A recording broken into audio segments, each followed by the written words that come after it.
বান্দার নেকের পাল্লা যেই বান্দার বাড়ি হবে, ওই বান্দার জানটাকে তত পরিমাণ সহজ করে দেওয়া হবে। বলে আল্লাহ পাক রব্বুল আলামিন একজন নেককার বান্দার জানটা কবজ করার জন্য আল্লাহর বিশেষ রহমতে ফিরিস্তা প্রায় 500 ফিরিস্তা আল্লাহ পাক পাঠাবেন।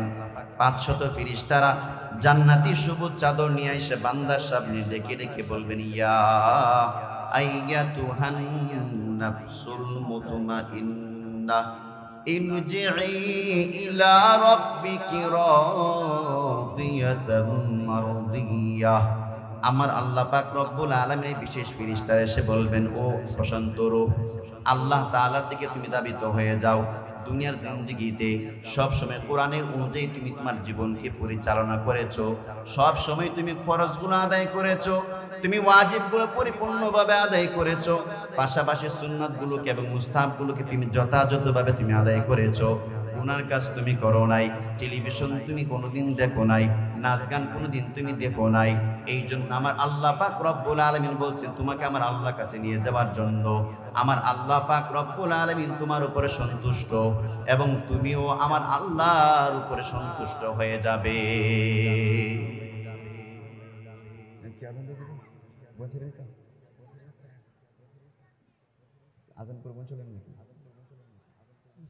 তাহলে মুহতারাম হাজিরিন, একজন নেককার ব্যক্তি হতে পারলে আল্লাহর রহমতের 500 ফেরেশতা আইসা তাকে এমন সওয়াল করবেন, তাকে এমন বিভিন্ন অফার আল্লাহ পাক ফেরেশতার মাধ্যমে পাঠাবেন।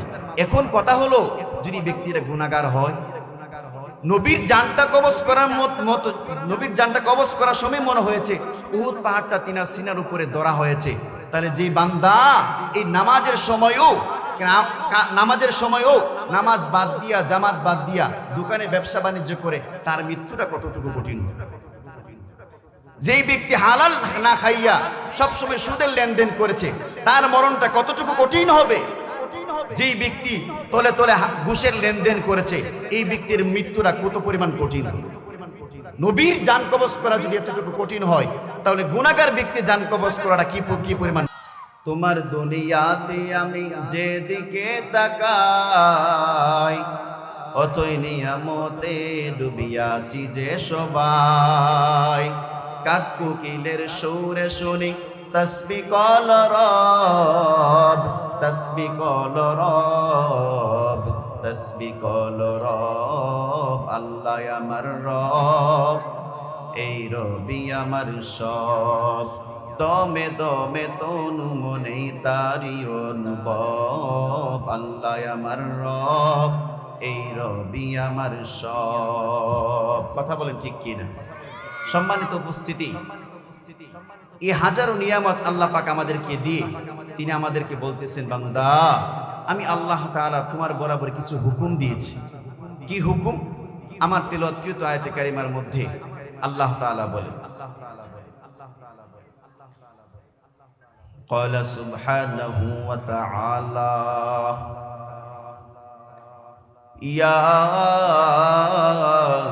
أيها الذين آمنوا اتقوا الله حق تقاته ولا تموتن إلا وأنتم مسلمون। আল্লাহ পাক রব্বুল আলামিন বলেন, হে ঈমানদার বান্দাগণ, ইত্তাকুল্লাহ হাক্কা তুকাতিহ, তোমরা আমি আল্লাহ রব্বুল আলামিনকে ভয় করার মতন ভয় করো। আল্লাহ তাআলাকে কেন আমরা ভয় করব? প্রশ্ন এবার আমাদের মধ্যে জাগে। আল্লাহ কি বিশাল বড় কোন ধরনের প্রাণী নাকি যে তিনাকে আমাদের ভয় করতে হবে? তিনি কি বড় আতঙ্কের নাম নাকি যে তাকে আমাদের ভয় করতে হবে? মুফাসসিরিন কেরাম বলেন, না না, আল্লাহ কোনো ভয়ঙ্কর জাতের কোনো বড় কোনো প্রাণীও নয়, কোনো সিডরও নয়। আমার আল্লাহ পাক রব্বুল আলামিনের তোমার আল্লাহর পক্ষ থেকে তোমার বরাবরই হাজার হাজার নিয়ামত আমার আল্লাহ পাক দিয়ে রাখছেন। এই জন্য আমার আল্লাহ পাক রব্বুল আলামিনকে ভয় করে তুমি তারকুল মুনকারাত, সমস্ত গুনাহ থেকে নিজেকে তুমি বাঁচিয়ে রাখবা। তোমার দ্বারাতে যেন একটা যেন কোনো রকমের গুনাহ না হয়, এটা তোমাকে খেয়াল করতে হবে। শুধু এই জায়গার মধ্যে আমার আল্লাহ পাক রব্বুল আলামিন বলেন নাই, অন্য জায়গাতে আমার আল্লাহ বলেন, ইয়া আইয়ুহাল্লাযীনা আমানুত্তাকুল্লাহ ওয়া কুনু মা'আস সাদিকিন। আমার আল্লাহ পাক রব্বুল আলামিন বলেন, ও ঈমানদার বান্দাগণ, আমি আল্লাহ রব্বুল আলামিনকে ভয় করো এবং পাশাপাশি আহলুল্লাহ আল্লাহওয়ালাদের সুহবতের মধ্যে তুমি থাকো। আমার আল্লাহ রব্বুল আলামিন অন্য আয়াতের মধ্যে বলেন, ইয়া আইয়ুহাল্লাযীনা আমানুত্তাকুল্লাহ ওয়াল তানজুর নাফসুম মা কদ্দামাত লিগাদিন ওয়াত্তাকুল্লাহ ইন্নাল্লাহা খাবীরুম বিমা তা'মালুন।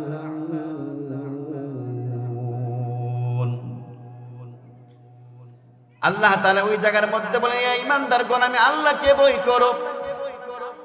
ওয়াল তানজুর নাফসুম মা কদ্দামাত লিগাদিন ওয়াত্তাকুল্লাহ।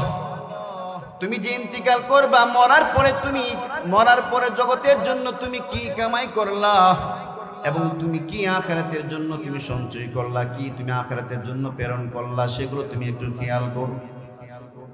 আল্লাহ রব্বুল আলামিন এভাবে বারবার আমাদেরকে তিনি তাকিদ করার কারণ হইল, বান্দা তারকুল মুনকারাত।